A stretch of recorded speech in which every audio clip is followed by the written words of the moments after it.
I'm trying to figure out if you're leftist or not over here.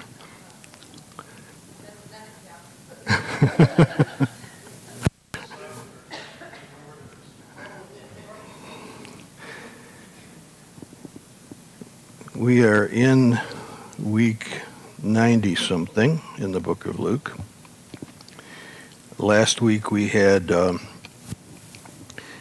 good discussion on the Lord's Supper, and we partook of the Lord's Supper together. And we covered quite a bit about the aspect of the Lord's Supper that comes from the Jewish Passover. And if you didn't hear that, I would advise you to listen to it. It's up online.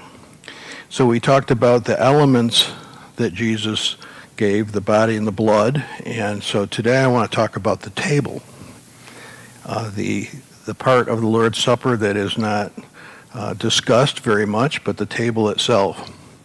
The concept of a house, when we say like the house of King David, it means all of the members of King David's family and all of the people who worked in King David's kingdom and all the property that King David owned was called the house of David. And a table is also metaphorically used in the same way. So hopefully we all had a nice Thanksgiving Day, and I don't know about your house, but we had all the leaves in the table, and we had all the family over, and all those who are here, and we had way too much food.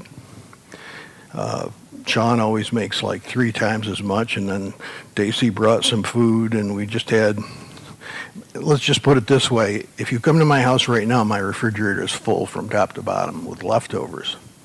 So we had a beautiful table, but the table of the Lord is the house of the Lord. It's the people of God. It's the kingdom of God. So I just wanted to put that a little bit forward there. And if you want to move that up, I think it's going to take 2 clicks, Crystal. King Solomon, just kind of to give you the idea as a background for where we are starting today. The Queen of Sheba perceived all the wisdom of Solomon, the house that he built, the food on his table, the seating of his servants, the attendance of his waiters and their attire, his cupbearers, his stair by which he went up to the house of the Lord, and there was no spirit in her. She came from Africa to King Solomon, and she heard the rumor that Solomon was the most wise person, and he had the most money, and he had the most beautiful temple built, and he had the most beautiful house that he lived in, and that he was a really smart guy, and he could answer riddles, and he could help people out with whatever kind of wisdom they needed. And when she saw it, it took her breath away. It's not like click this and it'll take your breath away. It wasn't like that. She really was amazed at the table of Solomon and at the house of Solomon. So today we're going to talk about the table of the Lord a little bit. So the context is the communion. Next slide, please. He did the same with the cup after supper, saying, "This is the cup that's poured out for you. This is the new covenant in my blood." So Jesus is sitting at their big holiday, their big Thanksgiving. We talked about how the term Eucharist actually means Thanksgiving, and so a lot of churches, when they speak of the Lord's table or the Lord's Supper, they speak of the Eucharist because there's Thanksgiving given. Each portion of the meal, they would wash their hands in the Passover, and each portion of the meal, they would say a prayer, and they would thank God for who he is and that God had created whatever it was they were about to eat. And so this is the context. So he has, at this point in our story, he's already given them the bread. He's already broken the bread. He's already given them the cup of redemption, the third cup of wine. And he's redefined that as the New Testament or the New Covenant. We say Old Testament, New Testament, and we mean 39 books of the Old Testament and 27 books of the New Testament. But that's not the Old Testament, and that's not the New Testament. Those are books that speak about the Old Covenant, or the Old Testament, and the New Testament. They're books about the different covenants. Actually, there are a number of different Old Testaments. There's the Old Testament of Adam, the marriage covenant. There's the Old Testament of Abraham, the circumcision covenant.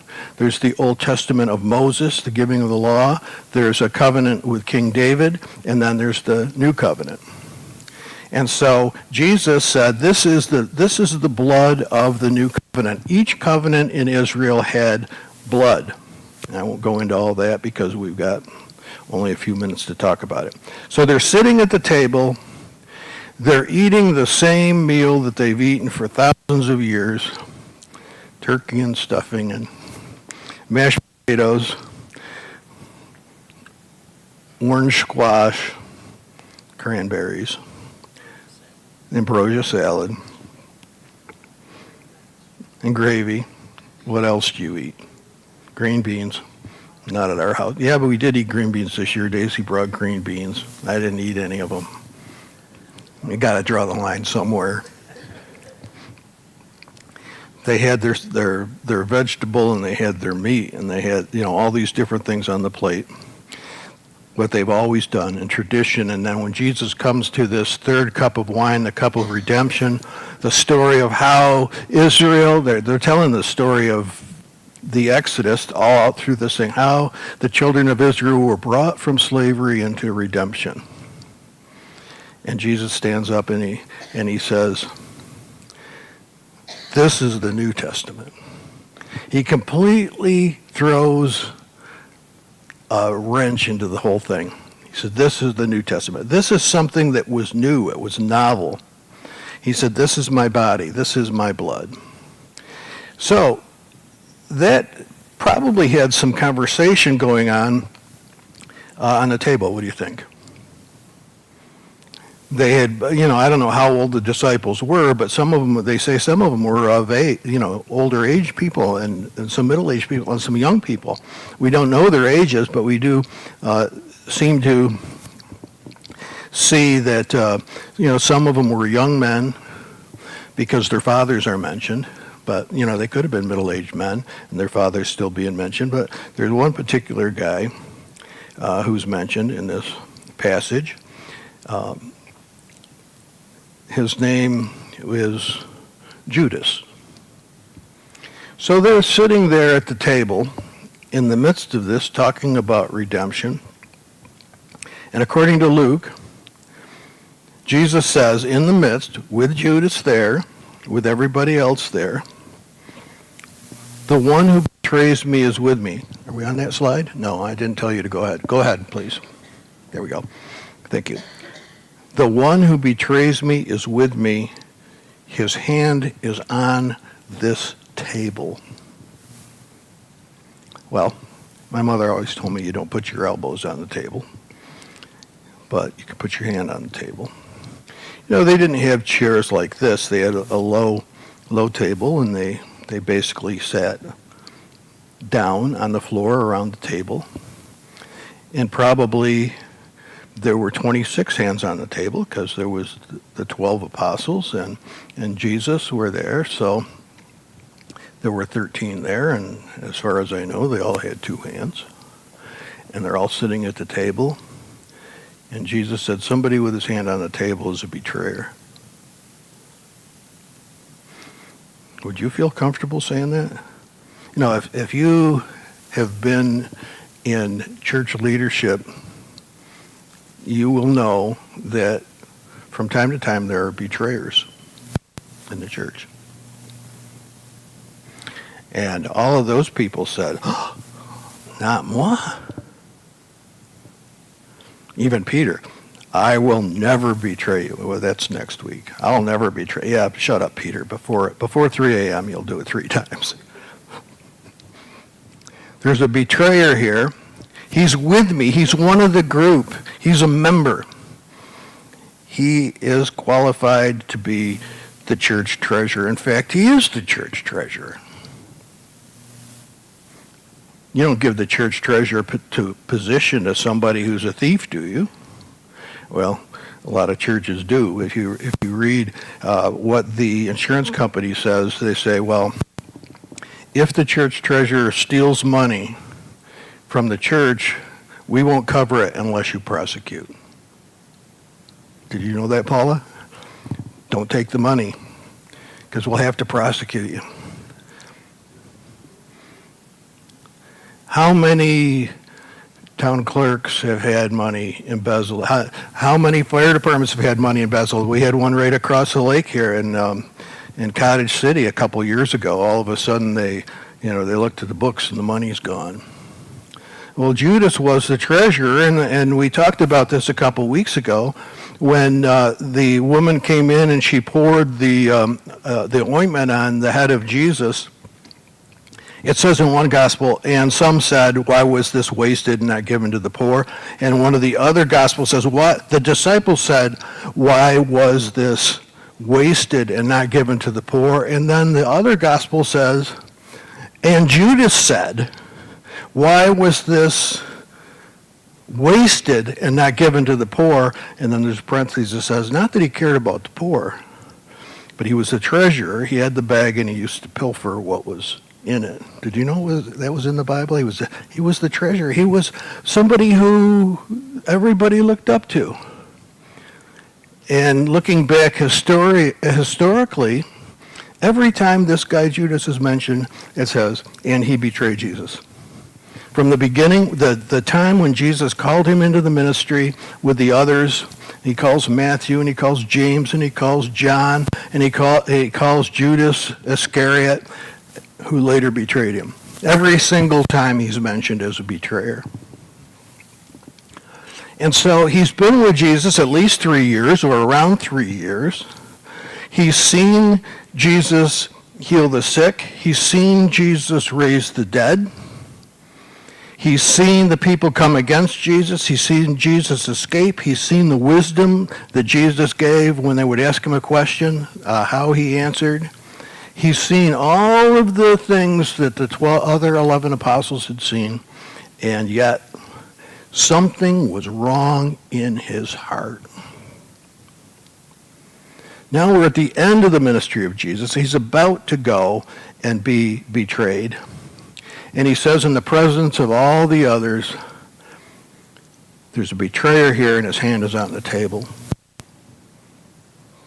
Well, as I mentioned when we started, the table is metaphorically for the kingdom of God. It's for the house of God. How many betrayers are there in the house of God? I'll bet you can think of the names of at least 5 off the top of your head. Jim Baker, Jimmy Swaggart.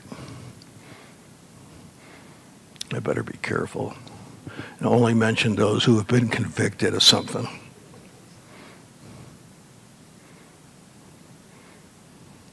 Greedy, greedy people who have the bag.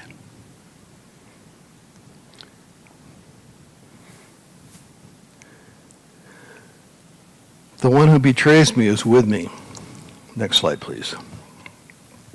I was talking with Jim about this morning before church. The Son of Man is going as it has been determined. Do you remember for many weeks at least mentioning the fact that the Son of Man is a name that Jesus used for himself, and it refers back to Daniel, I believe it's chapter 7 and verse 14, where Daniel is looking into heaven, and he sees in this vision the Son of a Man coming on the cloud. He sees the kingdoms. He sees the Babylonian kingdom, and he sees the Greek kingdom, and he sees the Medo-Persian kingdom. He sees the horrible kingdom that will come after that had no name, Rome. And in the midst of these awful beasts, that each one represented as a beast, the Son of Man comes on the cloud, and he receives a kingdom that can never be taken away. And we spent a lot of weeks talking about this prophecy and how Jesus referred to himself as being the Son of Man of the Daniel prophecy, and how the Jewish people really got angry about it because they recognized that he was, in fact, calling himself God. He was, in fact, calling himself the Messiah. people learned about the story of Daniel. I mean, we teach our kids the story of Daniel in the lion's den, but the Jews taught their kids about the Messiah that's coming on the cloud. More important story. The Son of Man is going as it has been determined. He came not to be born, but to die. But woe to that one by whom he's betrayed.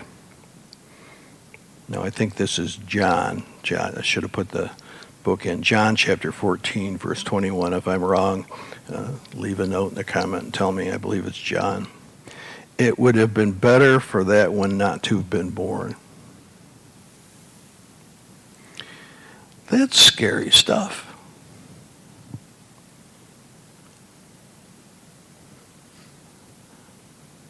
Better he was a miscarriage than grew up and saw all the wonderful things that Jesus did and sell him out for 30 pieces of silver, the tithe of the 300 denarii that the woman wasted on Jesus. And he said, why this waste? Because he wanted to put the tithe of the money in his pocket. He needed money for something, probably credit card bills. Got himself in debt, spent more money than he was earning. Of course, an apostle of Jesus, the salary was probably very low. Jesus didn't have anything. He didn't have a place to lay his head down. If somebody didn't give him a place to sleep, he had no place to lay his head. If somebody didn't give him a meal, he didn't eat. And so those people walked around by faith, and they went into town, and the people would have them come in, and they would give them food, and somebody might give them some money. Some of the women gave him money, it tells us in the New Testament. And Judas has seen how God is taking care of Jesus and taking care of the disciples all of these 3 years, and he still is willing to sell him out. There was a guy, you don't hear much about him under the ministry of Paul, named Demas. Did you ever hear of Demas? Paul says this about Demas. Having loved the world more than the Lord, he's left us.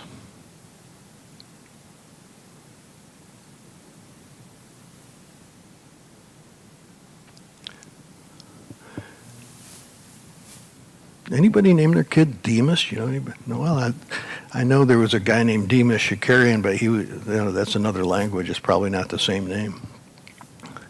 It would be better.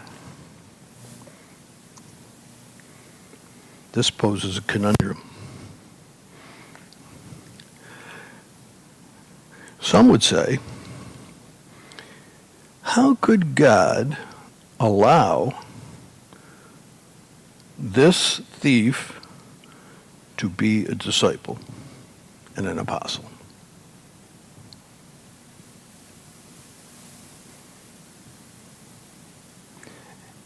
And probably the answer is they're probably all the same.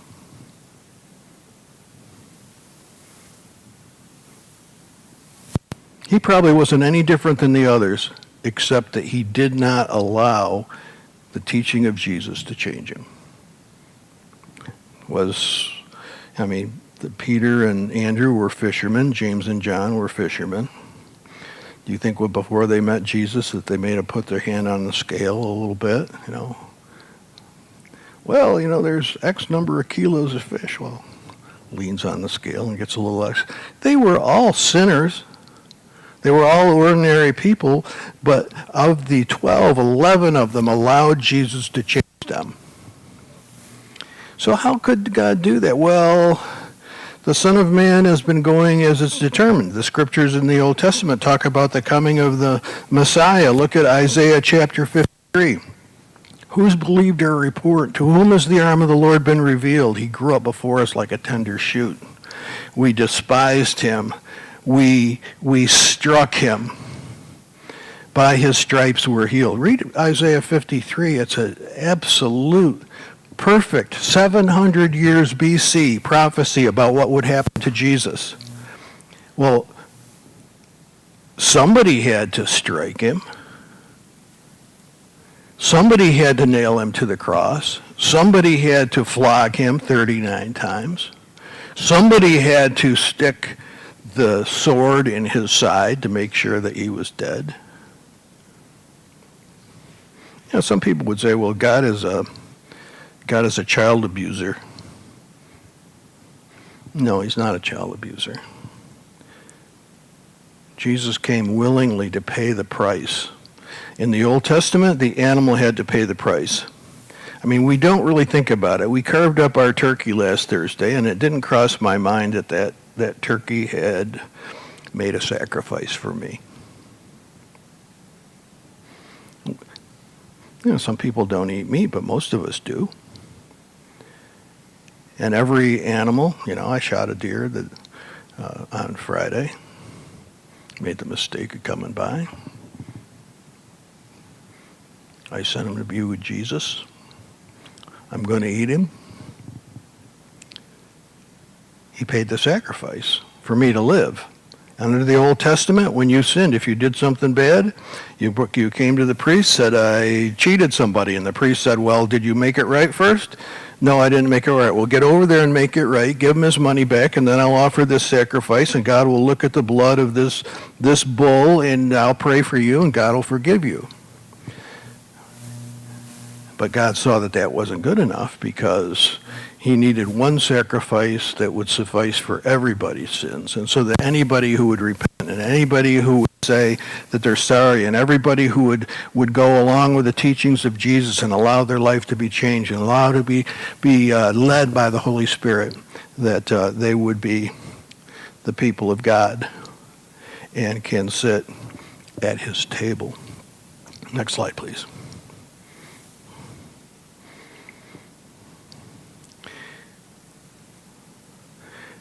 There's a betrayer and his hand is on the table. Well, obviously this is the worst guy here. I wonder who the best one is. It's not me. I'm not the betrayer, but I'm probably the best one. Well, no, Peter's the best one. And Peter, of course, agreed. And Andrew said, wait a minute, I led Peter to the Lord. I'm the best one. I would never do anything bad. I would never betray Jesus. I wonder which one will have the greatest ministry.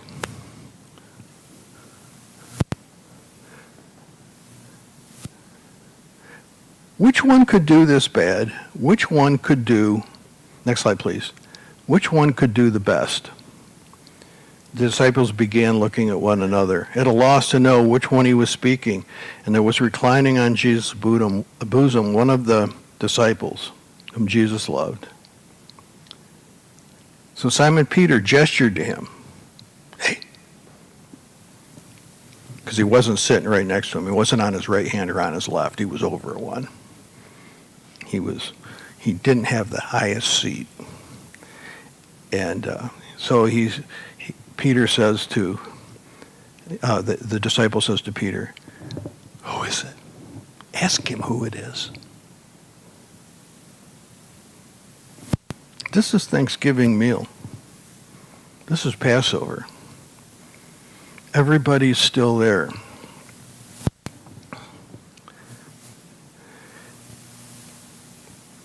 Who is it?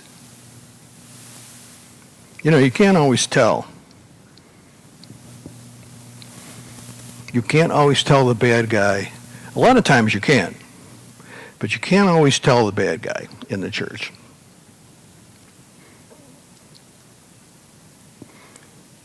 And on the table during that very structured meal that they had the green herb. It could be it just had to be green.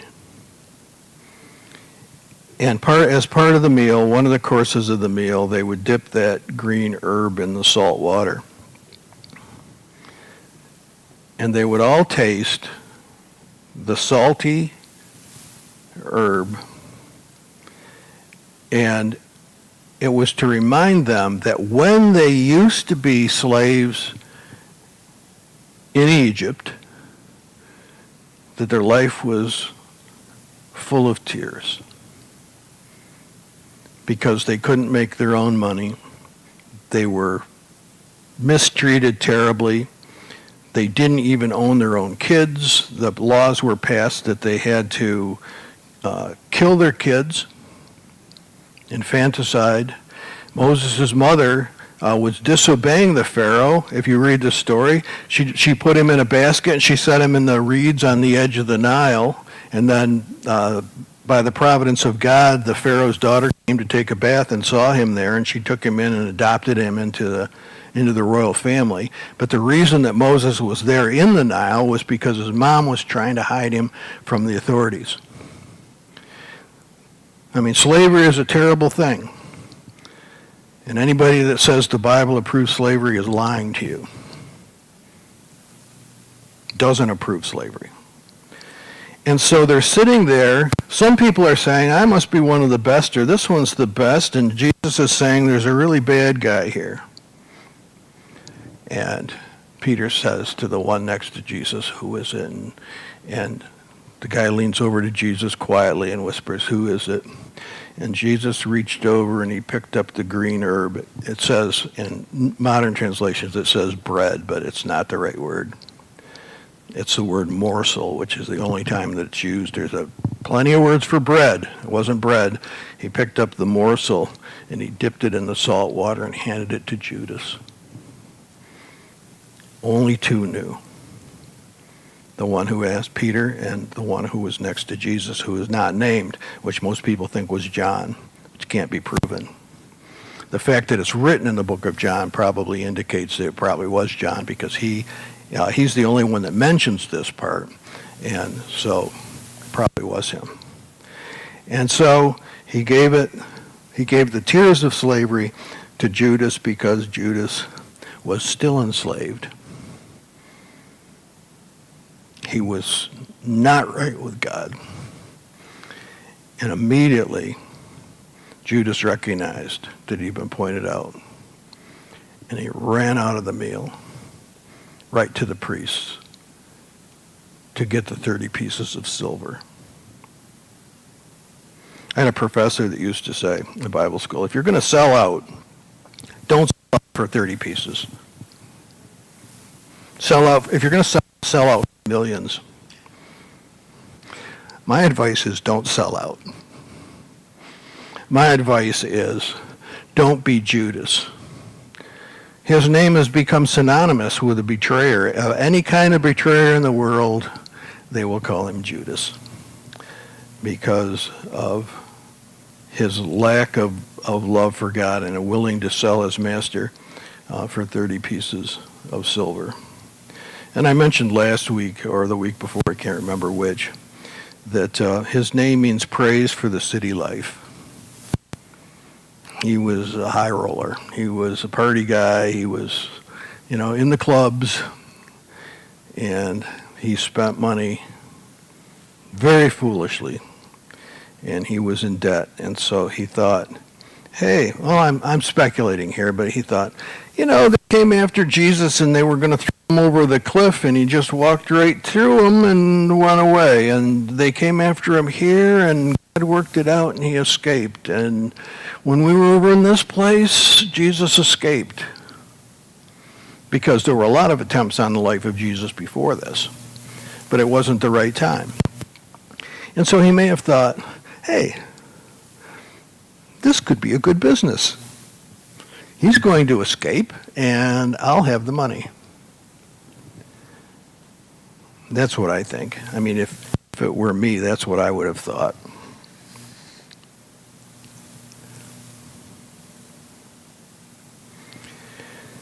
Next slide, please. A dispute arose among them as to which one was to be regarded the greatest.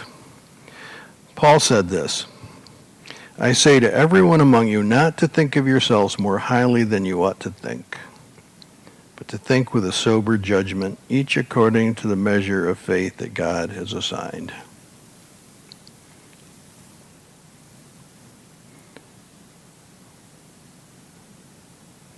There's a lot of Christians that want to be great. Now, I went over to India in 1995 for the first time. I was there several times, maybe 5. I'd have to look at my passport to remember. And what they do, what this guy did, and I think it's generally what they do, they come and they find some ordinary preacher like myself, and they say, you can be great. You can speak to 3,000 people, bring money. So you bring money and they take half of it and they put on a big meal and they invite everybody to come and eat. But before they get to eat, they have to come and listen to the American who's the great.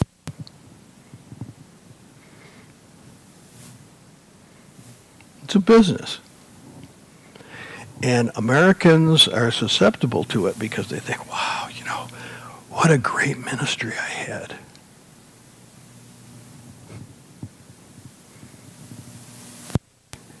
And then when you come back, they say, the expenses were more than we thought. Can you send another $2,000?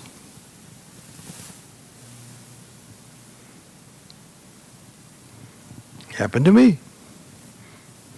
Although I didn't think I was a great one. But some of the others that were there, I thought they were great ones because they got to speak to a huge crowd. What good does it do? So many people turn the gospel into a money-making scheme. And ordinary ministers don't make much money compared to what other people make. And so the temptation is there. One of you guys is going to betray me. Yeah, but I'm great. Won't be me. It's amazing the discussion went from the worst to the best. And they weren't all that great. They were ordinary people. We think, the apostles. Yeah? The apostles were ordinary people. They were fishermen. They were tax collectors. One of them was a terrorist, Simon the Zealot. I mean, if you look and see what these guys were, they were ordinary people of all. There were people that were anti-Rome to the nth degree, and there were people in favor and got their money from Rome. One of the women that gave a lot of money to Jesus, her husband was one of the stewards to the Roman emperor. Or was it Nero? Somebody in power. Might be wrong about that. Or maybe, let's see. Yeah, it was Herod. It was Herod's, which it was a Roman vassal king. You're right. I was trying to think who it was. We're not all that great. Any of us. Then Jesus said, the kings of the Gentiles lord it over them. Next slide, please.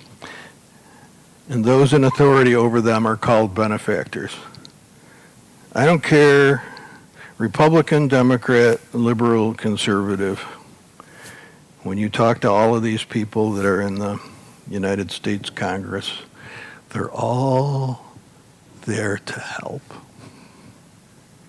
Am I right, Sarah? Even the guy you like. We're all there to help.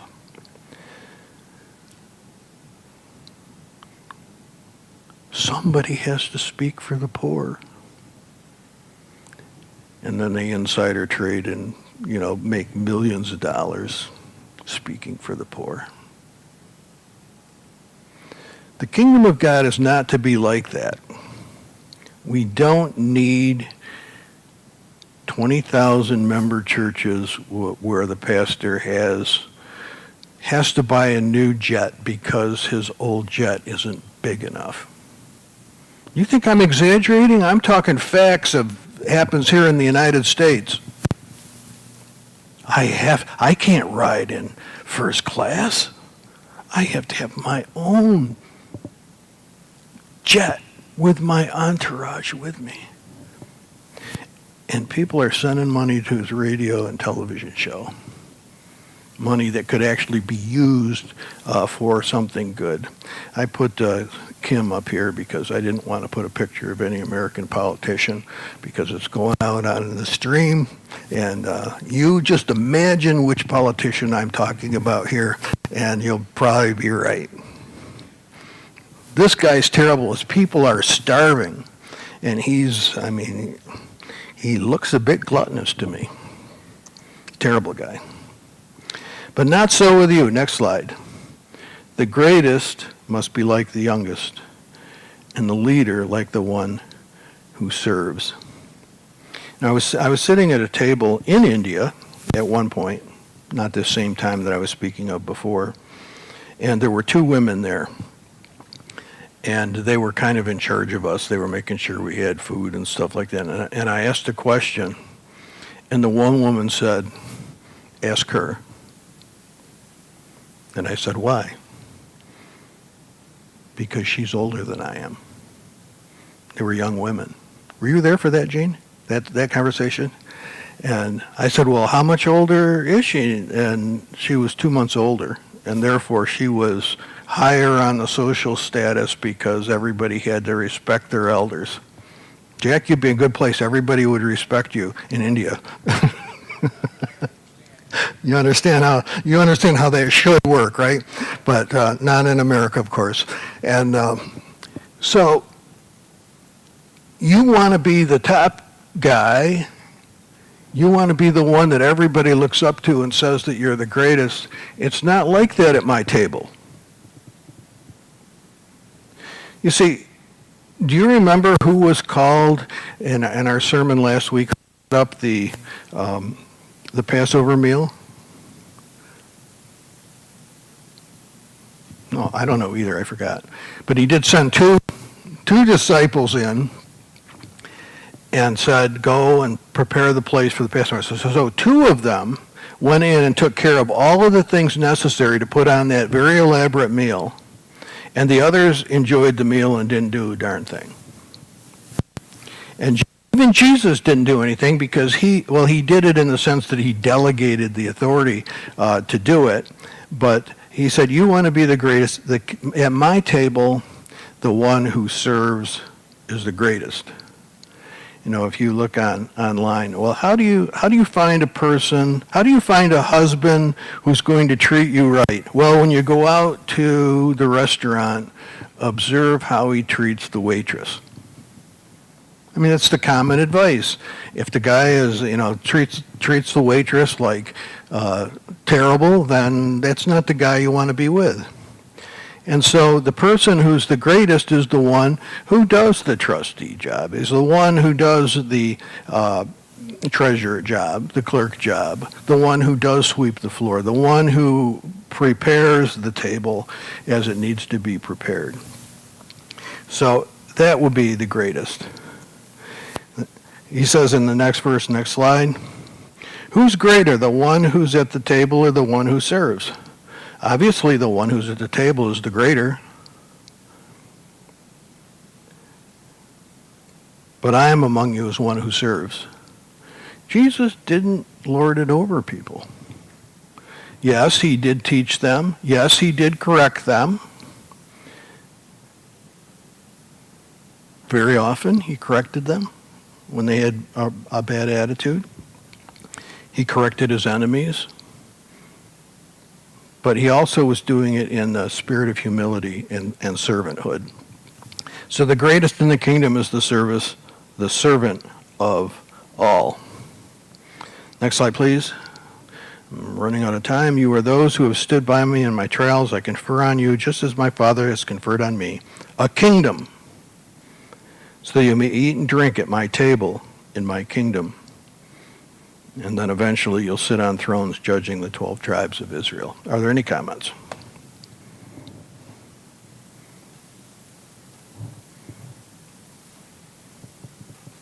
Mike, please.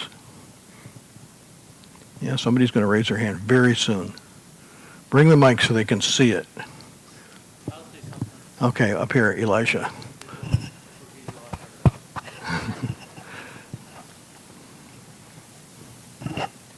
The last couple of weeks I had to deal with a very major sewage problem at work. And I was there 7 work days in a row because people kept messing it up. They with kept it- using with like this- a 50-foot auger to snake out all sorts of things from that line that they had been flushing down. At one point I pulled like a rag out of it somebody had flushed down the toilet. And I knew that the head of my department would and has done it many times himself. And so as me being there as a servant, that makes a difference when you're doing that, is knowing the person ahead of you is willing to do it too. You know, no matter his position, if he had to do it, he would be doing it. So if he wasn't, then I wouldn't have a very good attitude